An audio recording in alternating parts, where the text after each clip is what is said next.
अनमोल मोती कार्यक्रम में आपका स्वागत है। ओम शांति। परम पिता परमात्मा को रचयिता कहा गया है और अन्य सब कुछ उसकी रचना है। तो परम पिता परमात्मा क्योंकि रचयिता है, इसलिए परमात्मा सर्वज्ञ है, ज्ञान के सागर हैं। उनको सारी अपनी रचना के आदि मध्य और अंत का पूरा ज्ञान है। और परमपिता परमात्मा सर्वशक्तिमान है, अर्थात उनको ये भी शक्ति है कि जब रचना को पुनः पुरानी से नहीं करना हो तो वो परमात्मा उसकी शक्ति भी रखते हैं और ज्ञान भी रखते हैं। रचना जो है, जब परमात्मा नई रचना रचते हैं तो अवश्य ही वो परमात्मा द्वारा रची हुई रचना भी शक्तिशाली होती है, और जहाँ शक्ति होती है वहाँ कमज़ोरी नहीं आती। इस बात को ध्यान में रखते हुए आज हम इस बात पर विचार करेंगे कि कैसे परमात्मा इतनी सारी इतनी बड़ी दुनिया को, जिसे परमात्मा ने कहा जाता है गार्डन ऑफ अल्लाह, एक प्रकार से फूलों का हरा भरा बगीचा बनाया था, वो स्नेह स्नेह बहुत धीमी स्पीड पर अंत में आकर कांटों का जंगल बन जाती है, बन गई है। जैसा कि हम देखते हैं, कांटे चुभते हैं, कांटों से दुख मिलता है, कांटे सूखे हुए होते हैं, और जो गार्डन होता है वो हरा भरा होता है, उसमें सुंदरता होती है, सुगंध होता है, खुशबू होता है, आकर्षण करता है। तो पहली बात सोचने की ये है कि जो जंगल होता है, जंगल इसीलिए होता है कि उसकी देखभाल करने वाला कोई नहीं होता, और जो बगीचा होता है उसके लिए माली होता है। अर्थात बगीचा बनाने के लिए माली की आवश्यकता होती है, और यदि आपको जंगल दिखाई देता है तो उससे स्पष्ट है कि इसकी देख रेख करने वाला, इसका रखवाला माली बहुत समय से नहीं है। इस कारण से ही वो बगीचा जंगल बन गया है। तो कहा जाता है कि परमात्मा कांटों के जंगल रूपी दुखदाई दुनिया को फूलों का बगीचा बनाते हैं। अब ये बात भी इसमें नोट करने की है कि बगीचा तब बनाते हैं जब ये जंगल बन चुका होता है। जैसे किसी पेड़ में भी बीज तब आता है नए पेड़ का जब पुराना पेड़ सूख जाता है। अब परमात्मा सर्वशक्तिवान हैं, सर्वज्ञ हैं, तो कैसे, किस माध्यम से, किस विधि से एक बहुत ही आश्चर्यजनक, जिसको लोग असंभव समझते हैं, उसको अपनी जादूगिरी से, ऐसे ही कहा जाएगा परमात्मा की जादूगिरी से, ये दुनिया नरक से स्वर्ग, दुखदाई से सुखदाई, तमोगुनी से सतोगुनी, जिसको कहा जाता है अंधकार से प्रकाश में चली जाती है। और वो विधि बड़ी विचित्र है, क्योंकि परमात्मा की शक्ति ऐसी है कि वो विचित्र ढंग से ही इतनी बड़ी परिवर्तन को बहुत आसानी से कर देते हैं। अब क्योंकि परमात्मा के पास ही ये सारा ज्ञान है, कभी कभी बाबा मुरली में कहा करते थे कि अगर किसी वृक्ष का बीज बोल सकता होता तो बता सकता है कि मेरे में इस सारे वृक्ष का, इसके जन्म देने से लेकर इसके सूखने तक का ज्ञान मेरे अंदर है, और सूखने के बाद पुनः इस वृक्ष को दोबारा पैदा करने की शक्ति और ज्ञान भी मेरे पास है। तो हम सब जानते हैं कि सृष्टि चक्र अनादि है, अविनाशी है। क्यों अनादि अविनाशी है? कि आत्मा भी अनादि अविनाशी है। तो आत्मा रूपी एक्टर को शरीर धारण करके अगर इस सृष्टि चक्र पे पाठ बजाना है, तो अनादि अविनाशी आत्मा के लिए स्टेज भी, पाठ बजाने की जो स्थान है सृष्टि, वो भी अनादि अविनाशी चाहिए। और इसका रचयिता तो ऑब्वियसली अनादि अविनाशी है।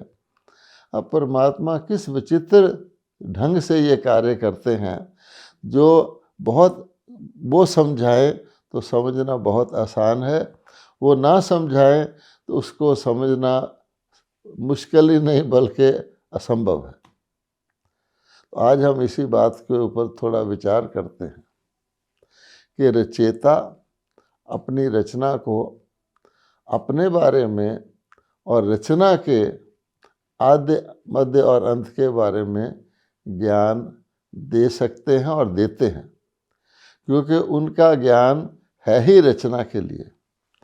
अगर वैसा नहीं है तो फिर मनुष्य आत्माएं, चाहे वो कितनी भी विद्वान क्यों ना हो, कितनी भी रिसर्च क्यों ना कर लें, अपने आप रचना, अपने रचयिता को और अपने आदि मध्य अंत को नहीं जान सकते। इसके लिए एक छोटी सी स्कूल में कहानी पढ़ाते हैं, अंधों ने हाथी देखा।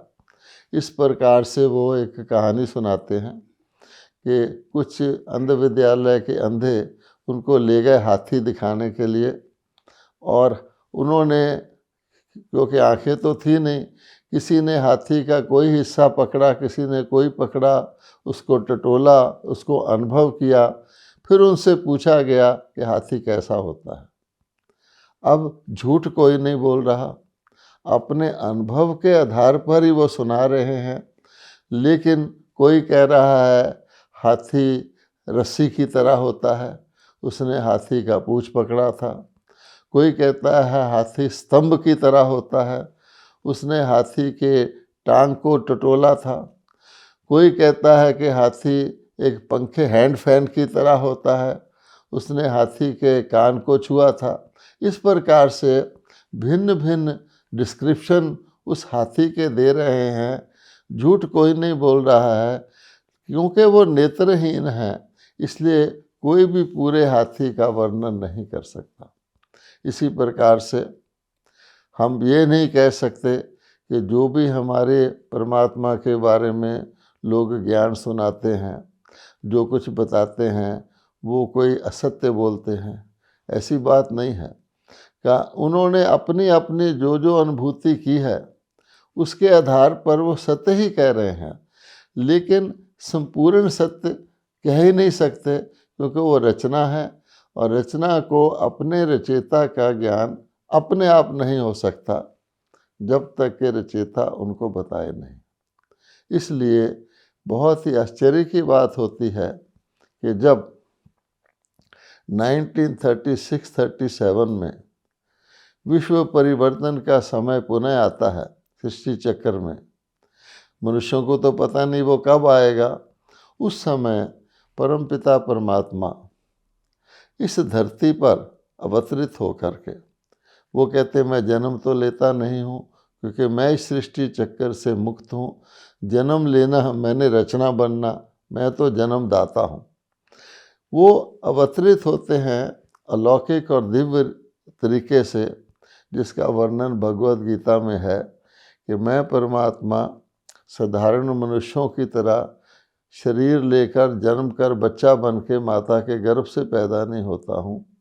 मैं अवतरित होता हूँ, प्रकृति को अधीन करके आता हूँ, अर्थात किसी अन्य शरीरधारी के शरीर रूपी रथ में प्रवेश करके उसके मुख के द्वारा परमात्मा ज्ञान सुनाते हैं।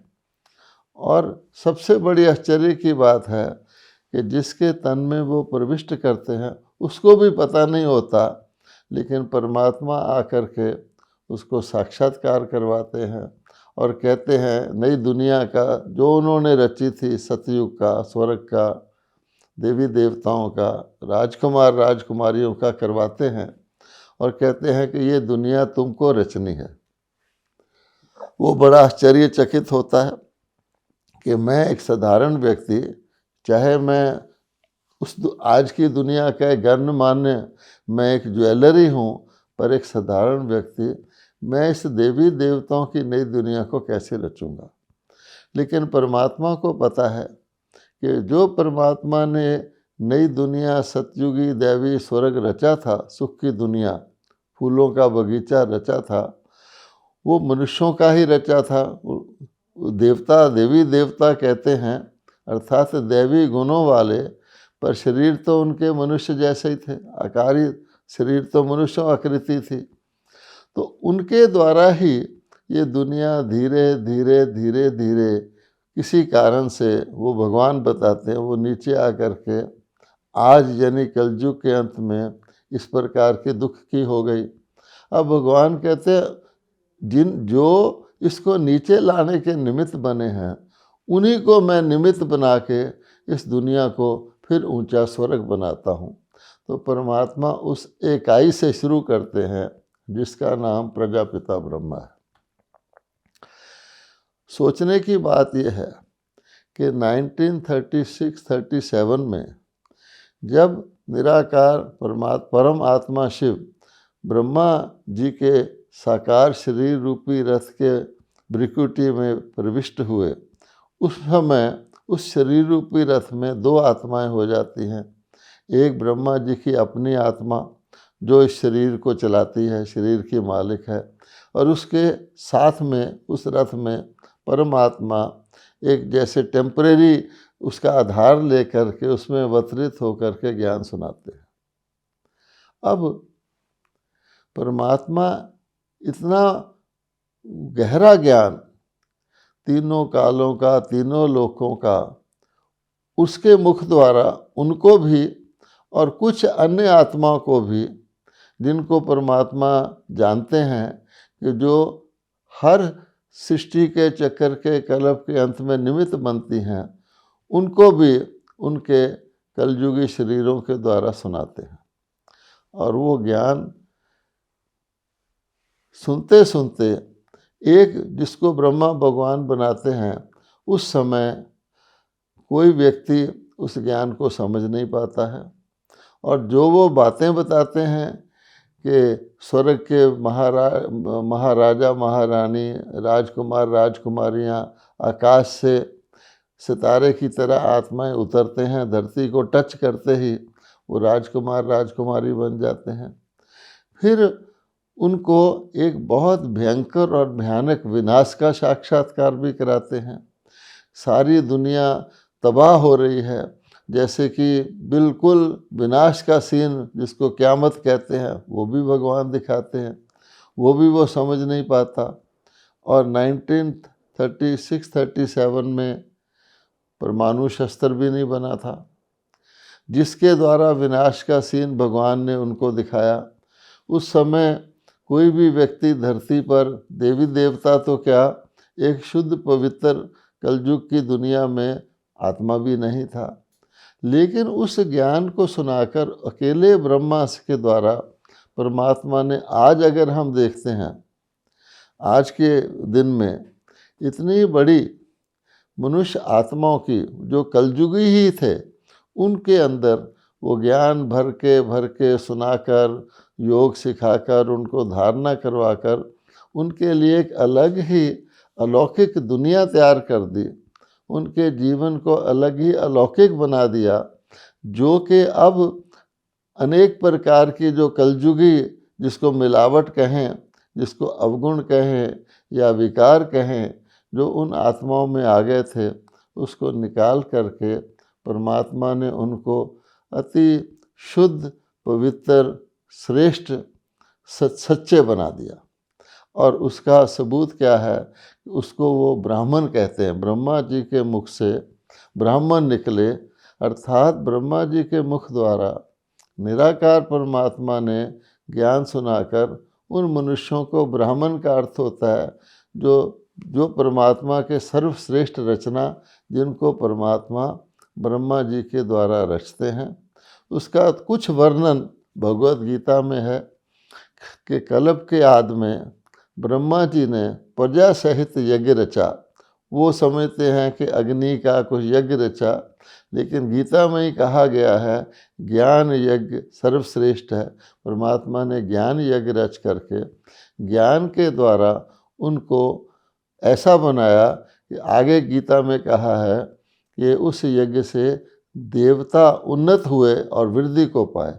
अर्थात वही ब्राह्मण इतने अपने सर्वगुण संपन्न बन जाते हैं, संपूर्ण निर्विकारी बन जाते हैं कि अपने अगले सतयुग की स्थापना के बाद जन्म में वो देवी देवताओं के रूप में नई सृष्टि की आद करते हैं। अब सोचने की बात है, एक तरफ परमात्मा विनाश दिखा रहे हैं, सभी वापस जा रहे हैं परम धाम के अंदर, जिसका वर्णन भी विश्व रूप या विराट रूप में गीता में किया गया है कि ये देखो ये सभी जो हैं मच्छरों की तरह वापस चले आ रहे हैं। उसमें तो जो चित्र दिखाया है उसमें शरीरधारी दिखाया है, लेकिन व्यक्ति समझ सकता है कि शरीर त्याग कर ही आत्माएं वापस परम धाम में अपने आत्मिक रूप में जाती हैं। ऐसा सोचकर व्यक्ति सोचता है जब विनाश हो गया, जब प्रलय हो गई, सब कुछ खत्म हो गया, तो फिर सतयुग कैसे आया? तो मनुष्यों ने उसके बाद जो ग्रंथ लिखा है वेद व्यास जी ने अपनी बुद्धि से सोचकर ये बता दिया है कि कलयुग के अंत के बाद विनाश हो जाता है, प्रलय हो जाता है, सब जलमयी हो जाता है और बहुत काल तक वो प्रलय ही रहता है। उसके बाद बहुत काल के बाद उन्होंने तो लाखों वर्ष की बात कही है, जाकर के पुनः सतयुग की स्थापना होती है। और उसके लिए आए कहाँ से वो देवता? तो उन्होंने श्री कृष्ण जी को एक पीपल के पत्ते पर सागर के अंदर तैरता हुआ दिखाया है कि अगले कल्प वृक्ष का प्रथम पत्ता श्री कृष्ण अब प्रलय के बाद आ गए हैं। लेकिन भगवान जो जानी जानन हार हैं वो सत्य बताते हैं। वो कहते हैं ऐसा नहीं होता, समथिंग आउट ऑफ नथिंग नहीं होता। श्री कृष्ण जी वहाँ कहाँ से आ गए? वास्तव में वो कलयुग के अंत में जब महाविनाश होता है उस समय भी थोड़ी सी आत्माएं बच जाती हैं और वही पुनर्जन्म लेकर के सतयुग की आद करती हैं। तो ये तो इसकी डिटेल है, लेकिन जानने की बात यह है कि किस प्रकार से कलयुग के अंत में भगवान आकर आखिर ऐसा कौन सा ज्ञान देते हैं जिससे मनुष्य आत्माएं उस दुनिया के अंदर, जिसके अंदर अनेक जन्म लेकर के वो कर्म बंधनों के बंधन में हिसाब किताब में फंसे हुए होते हैं, उनके अंदर पिछले अनेक जन्मों के पाप कर्मों का बोझ होता है और साथ साथ जिसको कहा जाता है मोह माया या विषय विकार, उसके अंदर वो पूरी तरह जकड़े हुए होते हैं। उनकी मुक्ति का तो प्रश्न ही पैदा नहीं होता। वो उसको परमात्मा कैसे उनको क्या सुनाते हैं जिसके कारण से उनको पुरानी दुनिया से वैराग आ जाता है, जिसको शास्त्रों में मर जीवा जन्म कहा गया है कि वो कलयुगी दुनिया में रहते हुए ही कलयुग से बुद्धि से उसको भुला देते हैं, उसको मरा हुआ समझते हैं। जैसे गीता के प्रथम अध्याय में हिंट दिया गया है कि अर्जुन तुम इन सबको मरे हुए समझ। अर्जुन कहता है मैं इनको कैसे मारूं? तो वो समझता है कि शायद मुझे इनको जान से मारना है, शरीर से। भगवान कहते हैं इनको बुद्धि से भूल जा, बुद्धि से इसको मार डाल। और ये इसका अर्थ फिर अर्जुन सारे 18 अध्याय के लास्ट में समझता है कि हे भगवान अब मैं नष्टो मोहा हो गया हूँ, मुझे अब स्मृति आ गई है। अर्थात भगवान ने उसको यही कहा था कि तो इससे मोह त्याग दे, बेहद की विराग वृत्ति धारण कर ले इस कलयुग से, तभी तुम सतयुगी संस्कारों को धारण कर सकोगे। और उसके लिए परमात्मा एक बहुत वंडरफुल बात सुनाते हैं जो आज की दुनिया में जबकि पुनः वही समय आ गया है, वही सतयुग आने का टाइम आ गया है, कलयुग के अंत का समय आ गया है। उस वक़्त परमात्मा वो जो ज्ञान देते हैं 1937 में आकर के, और हर साइकिल में हर 5000 वर्ष के बाद वो पहली बात जो बताते हैं, जो किसी को पता नहीं होती, वो ये बताते हैं क्योंकि परमात्मा इस नाटक के आदि मध्य अंत को जानते हैं। वो ये बताते हैं कि देखो, अब ये सृष्टि नाटक, इसका जो एक कल्प है वो अब पूरा होने वाला है, अर्थात अब ये नाटक ख़त्म होने वाला है, इसके लास्ट सीन आने वाले हैं। तो ये बात परमपिता परमात्मा ब्रह्मा जी को, यानी जिसका नाम वो ब्रह्मा रखते हैं उस व्यक्ति को, और उसके द्वारा अन्य जो उसके सामने ब्राह्मण होते हैं थोड़े से, उनको सुनाते हैं। अब आप सोचिए, आज भी सारी दुनिया में, यद्यपि आज काफ़ी समय बीत गया है, आज वो आसार और लक्षण स्पष्ट दिखाई दे रहे हैं।